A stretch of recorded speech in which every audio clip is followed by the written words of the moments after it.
and welcome to another one in our long-running series of financial wellbeing podcasts. My name's David Lloyd, broadcaster, writer, actor, nerd, man about town, lots of things actually I am. Lots and lots of things. Never know what I am half the time. But I always enjoy sitting down with these two chaps and waffling on about money. And these chaps are Chris Budd, who's giggling away for some reason. Have I said something to amuse you, Chris? Yeah, I think that introduction was excellent, David. I thoroughly enjoyed it. Good morning, everybody. And who are you? Who are you? I'm the bloke that wrote the financial wellbeing book that started this word.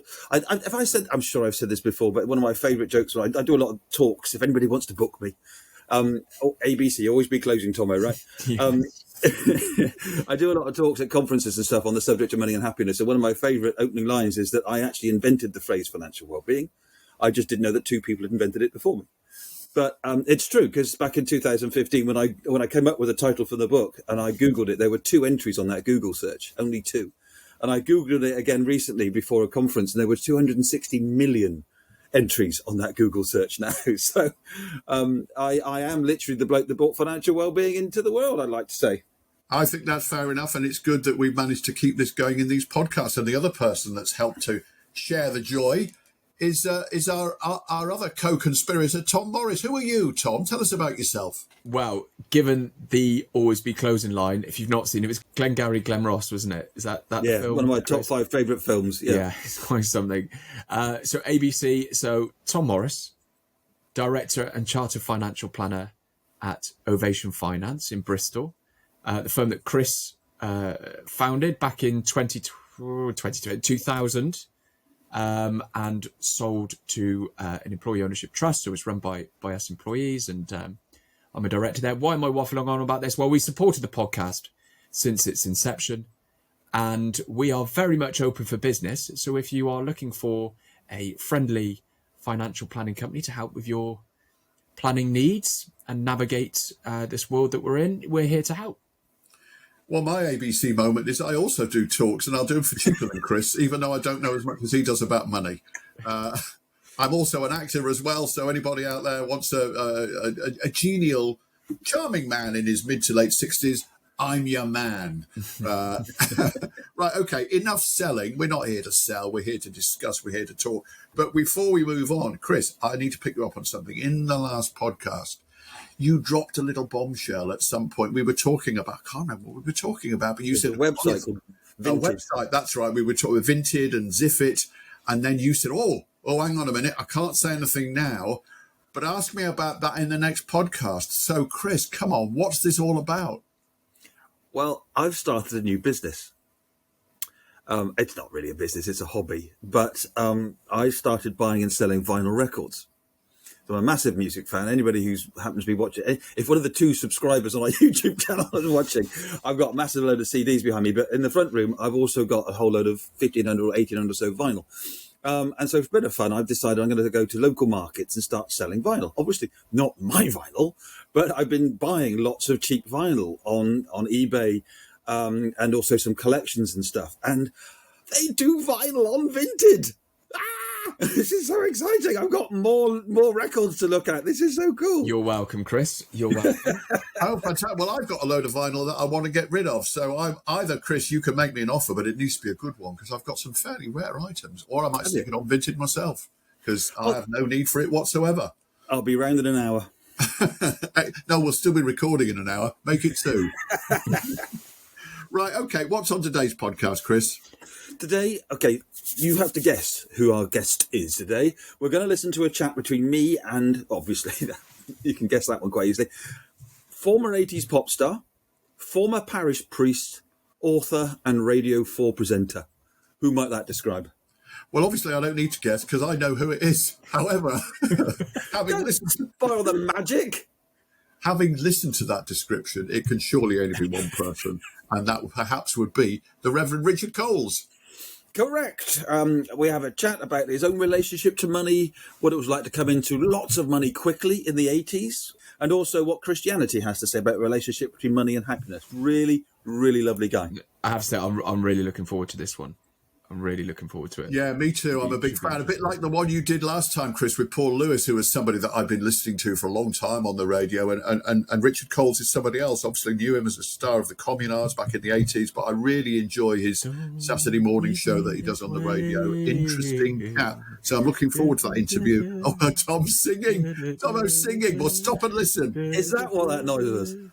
Yeah, exactly. 80s pop type music, is it? Yeah, it's definitely a favourite of mine. I'm super, and if any of you I don't know his Twitter handle off by heart, but I follow him on Twitter, and he's just somebody who really brightens up my social media feed. So I'm really excited about this. Absolutely right. But you're going to have to wait a little bit longer, I'm afraid, to listen to that interview, because before we do, let's go on to the first of our regular features, No Shizzle Sherlock. Now, this section came about because wealthy people can sometimes be a little bit patronising when they offer their so-called secrets of success. So in the No Shizzle Sherlock section, we listen to the words of wisdom from a financial or investment guru and wonder whether this is indeed insightful and meaningful advice, or whether it's perhaps just a total waste of our time. So, Chris, what have you got for us today? Today, David, we're going to take on a biggie. We're going to take a quote from a man who set up one of the world's biggest investment companies, Jack Bogle of Vanguard. And we're going to set Tomo up against Jack Bogle. Here's a quote from Jack Bogle. Don't look for the needle in the haystack. Just buy the haystack. Okay, that's a great line, but I'm not entirely sure what it means. Like a lot of these things, when you start to dig a little bit deeper, does it actually make sense? Tomo, you're the expert. Can you explain this one for us? Well, I hope I do the great man justice with this. It's this idea that, if we put it in investment terms, it's trying to find that company that's going to be super successful and going to make you lots of money. You buy that share and it explodes in value. Well, actually, that's really hard to do. And it is literally like trying to find a needle in a haystack. You know, everybody could say, oh, yeah, I knew Apple was going to be a big company and I wish I'd bought them in the 80s. Well, you didn't know. Nobody knew. Well, somebody knew, but most people didn't. So his concept is rather than just trying to, find that needle in the haystack, just buy the haystack. And what he means by that is this idea of owning an index fund, where you literally put your money into an index fund and it owns every single company on a specific stock market. So yeah, you'll have some that are losers, but you'll have those big winners in there as well. And balanced out, the winners tend to be more than the losers, and this is where you get that market return over time. And he's basically saying that it's incredibly difficult to find that perfect company, so just go buy them all, and the average will work out in your favour. And that's the whole idea of indexing. Chris, do you think I've done that justice? I think you've explained it beautifully, Tomo. I'm just thinking of another way of putting it. Could be, if I offered you, David, £1 million, okay, but you've got to choose. I'm thinking of a number between 1 and 10,000. If you can think of that number that I'm thinking of, then you get £1 million. Or alternatively, I'll give you a tenner a week for the next 10 years. It's far more sensible to choose the latter. The chances of getting that first one are so slim. So what's the phrase, Tomo? Passive investing, right? Yeah. Jack Bogle was the inventor of passive investing, which means buying across the passive board. Investing, index investing. He was the godfather who effectively invented this, so that mere mortals like us could get access to hold in the market at a low rate. And it's certainly the approach that we put forward at Ovation. That's brilliant. So, Chris, thanks very much. I will take you up on your second offer. So, £10 for the next 10 years. You heard it here. We have lots of witnesses, lots of listeners. Thank you very much. I'll send you my account details over. Just send me your records. Yeah, no, I'm going to invest. I'm going to invest in your record company because I sense it's going somewhere. You could be the apple of Backwell. Right, let's move on now to the real expert at saving money, and that is the legend that is Titus Tomo. Every so often, for our newer listeners, I need to just tell everybody how this legend was born many, many years ago. Tomo took Chris and another colleague, Ian, out to lunch. He said, "My treat, guys, this one's on me." So he steered them in a certain direction. They went to this place, looked very nice menu, and he said, "Do you know what? They do this chicken thing here, which is absolutely brilliant. I had it recently. It's probably the nicest thing I've ever eaten. You really need to give this one a go. And they went, yeah, sounds great, sounds great. So they had the chicken dinner or lunch or whatever it was, and they indeed really enjoyed it. And then it turned out that the reason Tomo had steered them in this particular direction was that he had a voucher, and the voucher was for that specific item on the menu. So they all walked away having had a really nice lunch, and Tomo walked away not having spent a penny. Thus was the legend born. Chris, is that your recollection as well? It is, David, but there's two things that we learn about Tomo from this story. One of them is that he's a tight ass, but the other one is he has great morals and ethics, and he couldn't keep it to himself. He had to own up. I had to own up. Well, it was my round, you see. It was my turn to pay. And he only owned up after having not paid. Don't get me wrong. Yeah. I mean, I owned up, but everyone had a nice lunch, and I was, what are you going to do? Well, that's brilliant. So that's how we've got to talk about these tight ass Tomo tips every podcast. Chris, have you got one for us before we move on to Tom's? I do, David. So Vivian Webster is a lady who recently completed the Financial Wellbeing Certificate, which is run by the Institute of Financial Wellbeing, and she shares this really practical tip. She said, I'm a member of my local village gym. I pay my membership annually. This usually costs less than monthly member fees and doesn't have the 3-month cancellation period. And when I renewed, each of the last couple of years, the manager gave me 25% off as a retained customer. So it ends up that I've been paying £15 a month less than I would be paying. So pay for something annually you know you're going to use. There's also a great bit about financial wellbeing theory about anticipation and advance paying there as well. So that every time she goes to the gym, in October, she's not thinking she's just paid out some money. It's all been done ages ago. So I like that. That's quite a nice financial wellbeing tip, that. Yeah, no, that's really helpful. And I've got one as well, which is based on recent experience. And we've sort of covered this before, but I think it's worth reiterating. I recently, my contract with my cable and TV provider, which was Virgin, had expired. And I'd managed to get a good deal from them a year and a half ago, where I got like a £50 discount on what they'd originally charged me. But that discount came to an end. And then all of a sudden I got an email saying, well, we're going to revert to what you should have been paying, which is like £50 more than I had been paying every month.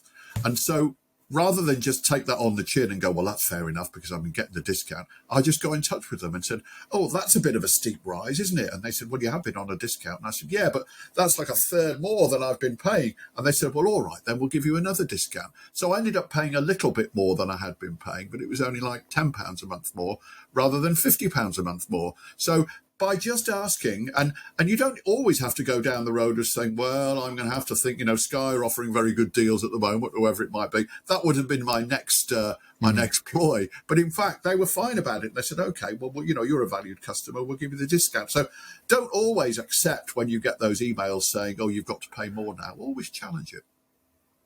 Yeah, I like that. Right. Okay, so Tomo, you're the expert on money saving. Speak words of wisdom to us now.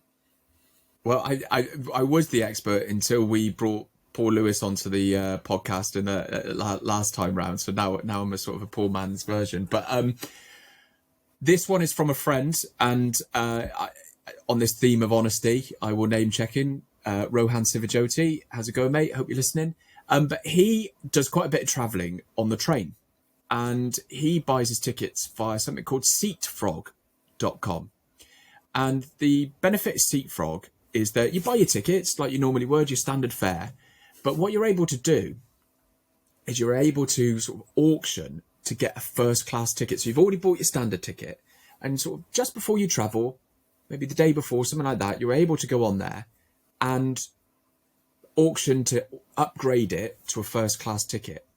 And it costs, pounds, not a lot of money.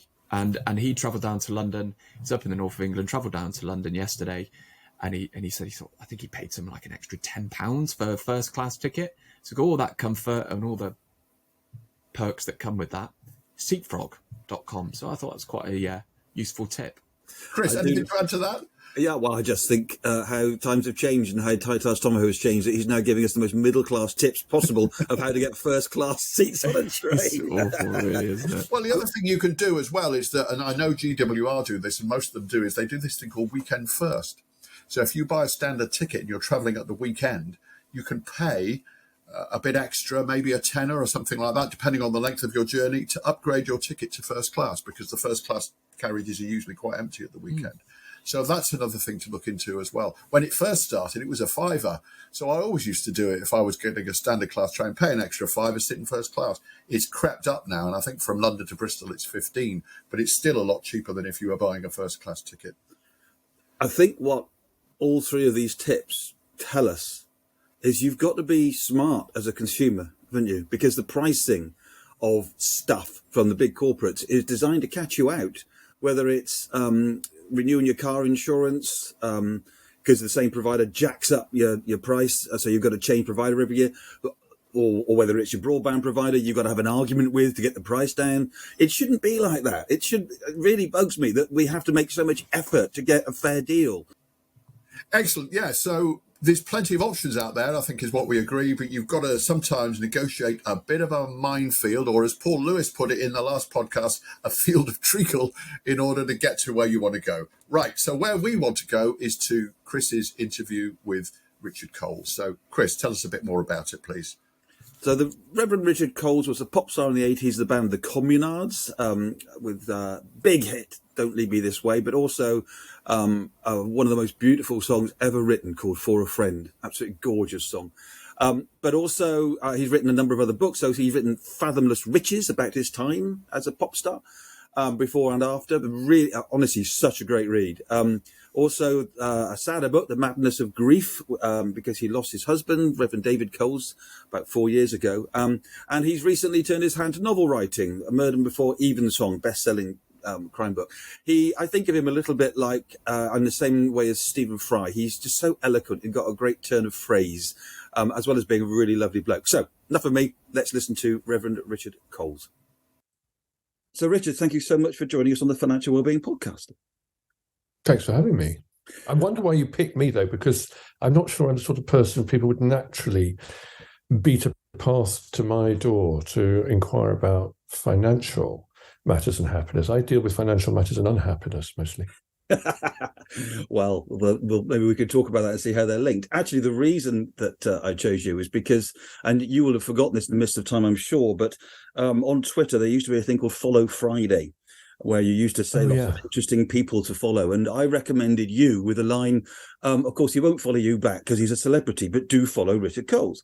And then you immediately put me right by following me back. So I've always appreciated that. And so that's why you came to mind particularly. But also you have got some very interesting, you wrote a book called Fathomless Riches. So there's got to be something in money and relationship to money. So perhaps we could go back to the early days and what's your relationship with money been like since you were young? Well, I said one of the formative experiences of my life is that I was born into a wealthy family. So my family were shoe manufacturers in Northamptonshire, fourth generation, had come from nothing, but like so many in the 19th century, caught a rising tide of opportunity and enterprise, and started a family firm that grew and grew and grew and did very nicely. So I was born into that in the early 60s. And then by the middle 70s, there was this massive collapse in the manufacturing sector. So that all sort of pretty much disappeared within the course of not very long time, only about 4 or 5 years, I think. Cheap imports were the nail in the coffin. And so that involved a huge what we would now call a sort of downscaling, if you see what I mean, which meant that my younger brother, who was at an independent school, had to leave and go into the state system. We had to move house.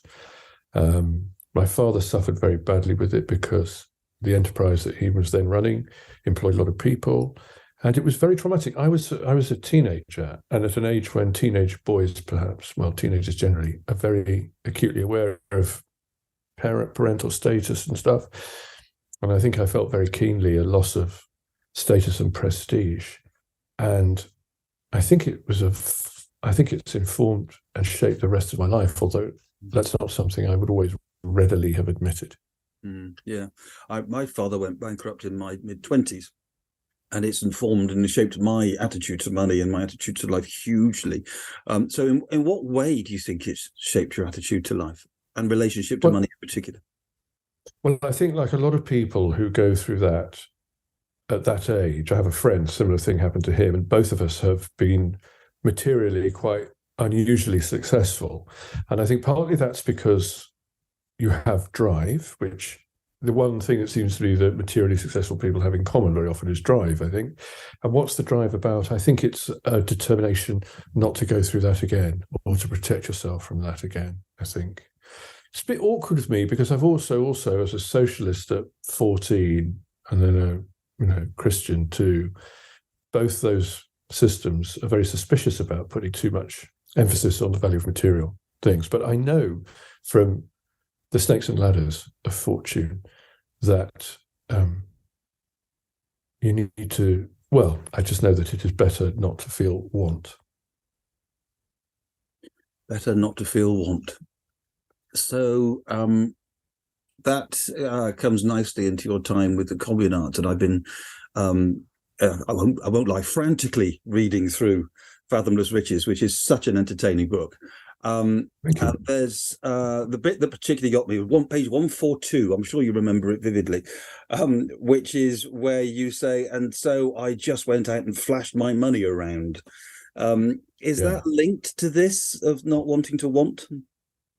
Well, I think so. My father loved the good things of life. His father did too. So I remember after the war, when rationing was at its height and Britain was the winter of 1947, my grandfather somehow, illegally, I'm sure, managed to wangle it. So they went to live in Juan-les-Pins in the south of France. And my father remembered getting an aeroplane from, I suppose it was London Airport then, and flying down to the south of France and sort of leaving grey, freezing, miserable, horrible Britain behind and just stepping out into this beautifully sunlit place where there were lots of delicious things to eat and comfortable places to stay and things to do. So I think I kind of shared that with him. So when an opportunity came my way, also it was the 80s, and there was a sort of culture of expenditure. And so I was in a pop band. And you go from being on the dole to being kind of well paid with no period of getting used to that, I think. So it was a bit gold card. I remember I got a gold card, and I can remember being really embarrassed to have a gold card, but the bank gave us. I could have said no, couldn't I? But I sort of quite liked having the gold card too. But it was, still now I would not fall for that stuff, but I did then. Yeah, there's a lovely quote that I just want to read back to you, which is, I saw money not as a means to realize a secure and prosperous future, but as an end to demonstrate my prestigious place in the world. Yeah, I mean, I think that's perhaps overgeneralizing a little bit, but I didn't think of money as, the people who went through that with me, my manager, who's always just been really smart, always understood and has always used money as a means of providing for the future and of getting your projects in. She is now just retired, having sold her company for a great deal of money. So go figure. I've always money for me has always been the stuff in your pocket that you buy stuff with, really. I mean, not so much now. It's a bit different now. I'm 60, but I've never really had, I didn't start out with much appreciation or grasp of financial affairs. I just like buying stuff. And is that still the case? No, not really. I don't buy a lot of stuff. Now, the stuff I do buy, I buy very selectively. And if I do have a surplus, I have ideas about what I'm going to do with that. But I'm not interested in, the other thing on The Apprentice, when he sends them on a treat, I'd always rather go to the Losers Cafe because I think I'd like the Losers Cafe more than the treat. I don't feel I need to be part of an exclusive club of winners, Yeah. So that quote would suggest that I realize this was a rarefied time. It was the 80s, you were in all that stuff. What was the change then to your mentality now from where you were at that point in time?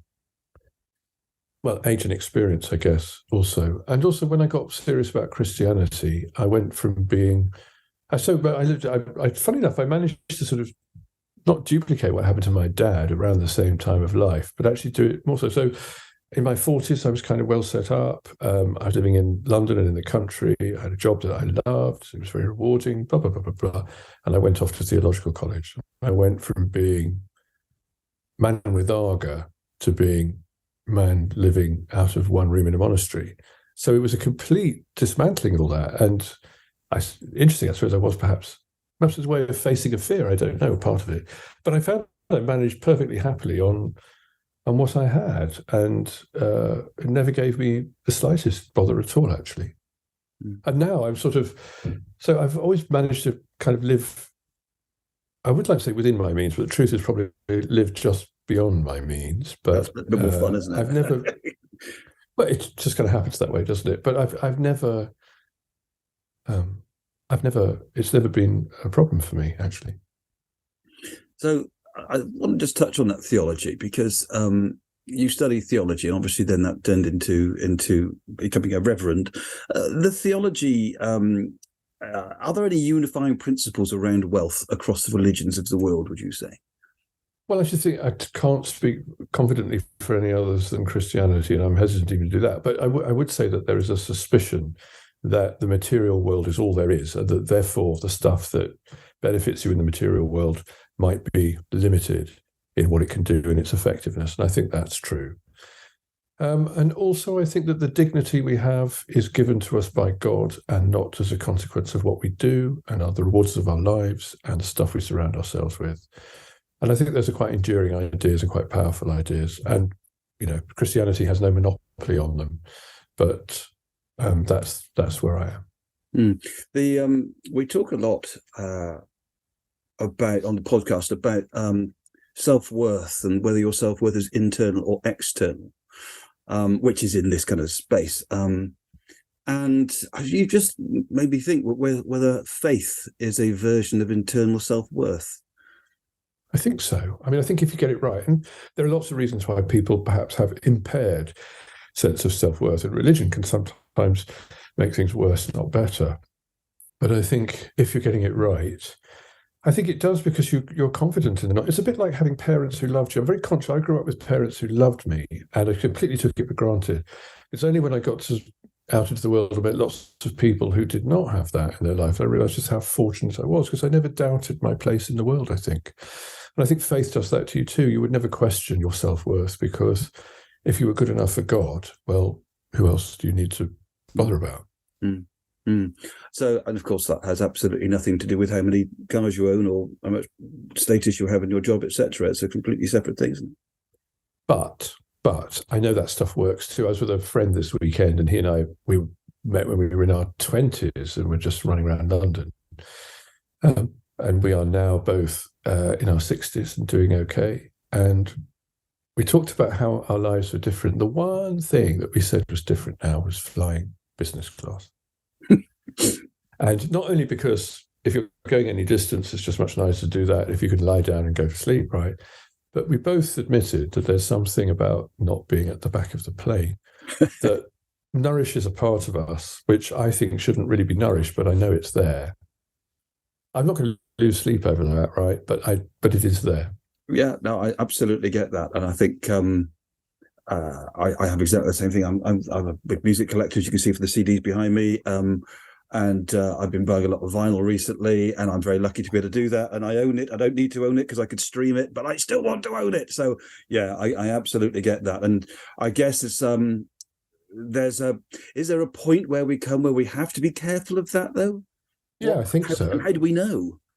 Well, I think the danger is that if you get it wrong, your life will tell you. One of the most interesting places I ever worked, Chris, was Knightsbridge. I was curate at St Paul's Knightsbridge, which is perhaps the richest parish in all of England, I should think. So a lot of the people who I dealt with there were people who were materially extremely well off, and were like anybody else anyway. They had their light and their shade, their fears and their hopes. But one thing they did have was a sense, I think, that they must be doing it right because the world has rewarded them so well. And if they did have anxieties about stuff, the kind of anxieties that we all have, often those anxieties could be filed behind a pile of money or stuff. And the justification, the vindication that the wealth and prestige gave them sometimes made it harder for them, I think, to connect with stuff that was not going to be affected by that, but needed some attention. You often, you see that moment. You often get it. The other one I found was marriages that went wrong when usually the man, the alpha man, went off with someone much younger, right? Ran off with the secretary was the sort of sitcom version of that. There's nothing very comic about it. And this idea that somehow you can kind of trade your way into a world that means you don't have to deal with the reality of aging or the reality of experience, and sort of restoke your youth, which I think is obviously questionable. That kind of thing. Money can do that, can't you? You think of all those rich older men with younger, grateful wives. It's a bit like the classic George Best line, isn't it? I'm sure you know the story where he's sitting on the hotel bed and the Miss World's next to him with a pile of money and cocaine, and the waiter comes in with some more champagne, looks at the George Best and goes, "George, where does it all go wrong?" It's that stuff, isn't it? Yeah, kind of with the waiter, actually, because I've seen people, and I've been that person. Well, I'd love to have been George Best. My footballing skills were inadequate to that, but I know what it's like to think you've inherited the world, and in fact, it's not. George Best drank himself to death, right? Yeah. And I'm not particularly religious, but I am interested in philosophy, and Buddhism is something I've been reading a lot about. And I always think you never see an unhappy Buddhist monk. There's I've seen a grumpy Buddhist monk. Have you? I had a spat with a grumpy Buddhist monk. Yes, in Thailand once. He was a very bad-tempered fellow. But then, hey, monks get bad days too, don't they? Yeah, but I think Buddhism is very good on, isn't it, on maintaining an awareness of the doubtful value of, it's not the doubtful value. I don't want to pretend I'm some kind of austere creature just eating gruel. I'm not. I live a very comfortable middle-class lifestyle, and I like it, and I'm happy with that. So easy for me to say, right? And clearly, I was thinking about this the other day. The way I live my life puts me, if you look at the world as a whole, in a very, very, very, very, very, very small percentile, I think. And I try not to forget that. I love the story in your book about your manager. Forgive me, Laura, was it her name? Lorna, sorry. Lorna. Who tricked you into putting money into pension schemes. That's and of course you're now currently benefiting from that, aren't you? Well, I would be. I haven't claimed my pension yet. I tried to, but the form they sent me was just so unbearable. I kind of bailed out. So I don't really need it yet, but I daily give thanks to her. In fact, she's my neighbour here. I live in the same village as her. But that's typical of her. She was a person who just understood that the day would come when we would be looking for a means to support ourselves towards the end of our lives, and all of a sudden it's here. Yeah. Yeah, I wouldn't have done it either, Chris. I wouldn't have had the wit to do it. So she did trick me into it because she knew that if she just said, right, start pension, you've got to go, oh, shut up.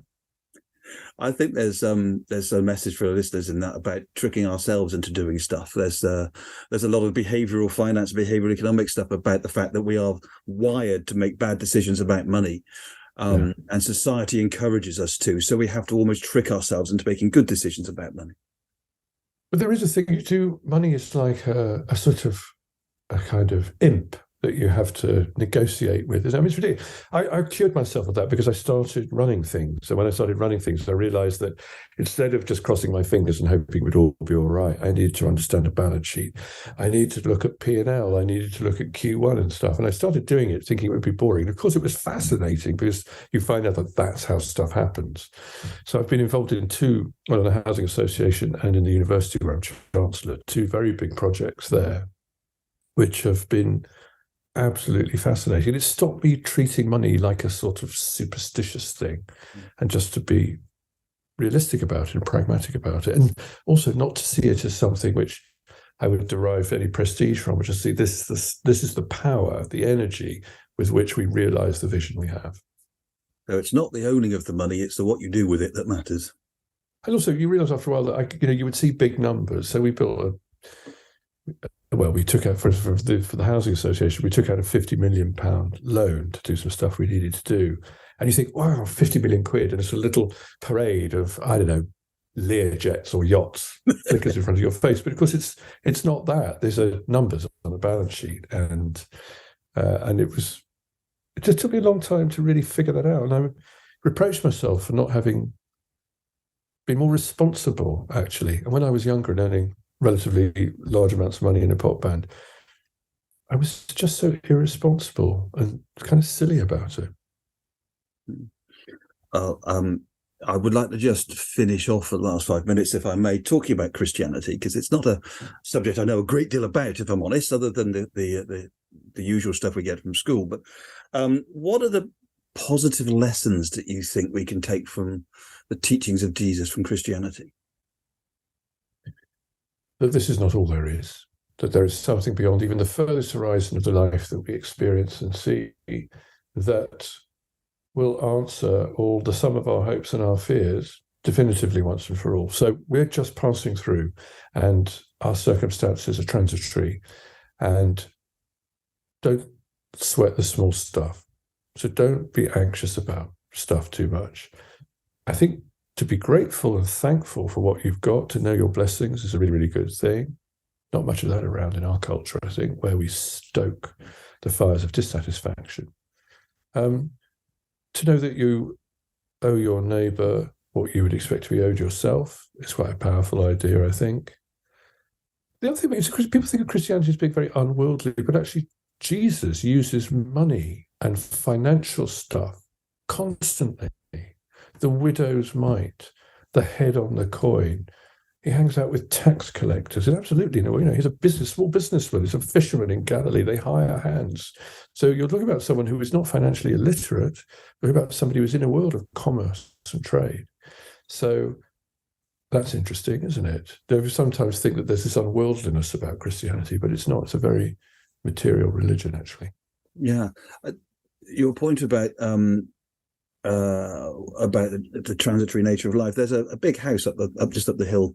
I'm pointing where you can't see, but across the fields in Somerset, a big house. It's up there. Yeah, got it. That's it. Yeah. And somebody who owned that house for a while, they had a lovely comment. They said, "We don't own this house. We're just looking after it for a period." And I thought that was a really nice way of thinking about stuff. I've got a number of guitars, and one day somebody else will have those guitars, maybe my son. So it's not a question of me owning it. I'm just using it for a bit, and I'm a custodian of it almost. Yeah.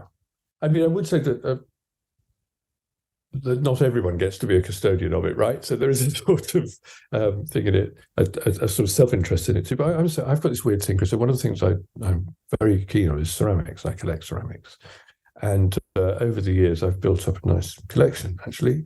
And not very long ago, I started getting invited out to lunch by the curators of ceramics at big collections. So that's nice. And I could knew them a little bit, so bump into them in that world. Come for lunch, okay. And I'm thinking, why are we having lunch? Nice to have lunch. And I said to a friend of mine who's a dealer, I get buy stuff. I'm sorry. I said, yeah, this bloke took me out to lunch. And he said, oh, yeah, well, he would do. And I said, why? And he said, duh. I said, what do you mean, duh? He said, you're going to die. And I said, yes. He said, they want your pots. They'll smooch you for your pots. They want your pots for their collections. And all of a sudden I thought, God, these things that I'm an avid collector, actually, and I chase them down, and I got to know the field quite well. And I think it's something I really enjoy. One day they'll be here and I won't be. So what happens to them then? So have you chosen, or are you getting more lunches? Oh, I'm going to have to do a lot of smooching before I show my hand. You can make an awful lot out of this, can't you? Yes, I can. There's lunches forever, all lined up in front of you. Brilliant. Well, look, it's been an absolute pleasure. Thank you so much for joining us on the podcast. I've really enjoyed chatting to you, meeting to you. Thank you, Richard. Nice to meet you too, Chris. Thanks. Oh, what a lovely man. I'm kind of feel that I'm being bathed in his, what's the word, decency, I guess, and just charm and common sense as well. I mean, that shone through for me. He's a really grounded man, and the thing that struck me, we talk a lot about financial well-being and how we can make money, or the way in which we approach money, increase our well-being. And it seems to me that particularly, and I'm not a person of faith, however, it's clear to him that his faith has brought him huge amounts of well-being. He's so honest about the fact that having money can make you feel comfortable as well. I was struck by the fact that he's grateful for his manager having secretly put money into a pension for him, because if she'd said that's what she was going to do, he probably would have said, no, don't bother. I think we know that feeling, don't we, Tomo? And it was a very different interview from many of the others that you've done. But I just think it also really goes to show that there are very many different routes to well-being. On his spirituality, I love the line. He said, "The impact of the stuff we own is limited to the material world and therefore limited in its effectiveness." That's a really lovely summing up of 95, 96 episodes of this. I think that's a brilliant way of putting it. Yeah. I think what was quite striking is also how one's experiences in formative ages when you're younger can really impact some of your views on money. And obviously he kind of shared what happened with the family business, etc. And that loss of status, prestige that was linked to it. And yeah, it was just really interesting to unpack that. And it just goes to show that what we experience as human beings absolutely has a link with our relationship to money, without doubt. Yeah, can we have him on every week? Yeah. Well, actually, David, I've asked him if he would replace you as host of this podcast. Look. Fair enough. I bow out gracefully and gratefully. Yeah, there's one other line that he said, which I really liked. Get it wrong and life will tell you. That's not an interesting line. Because I've listened to this interview a couple of times now, because obviously I did it, but also I listened to it again afterwards. And I always pick up more a second and third time for something like this. The other one like that was going back a way, Nick Elston. The first interview I did with him, I've listened to that about 4 times now, and I pick up new things every time. So some of these really are worth listening over to again. But get it wrong and life will tell you. But I think there's a caveat to that, or an addition to that, which is you need to notice when life is telling you.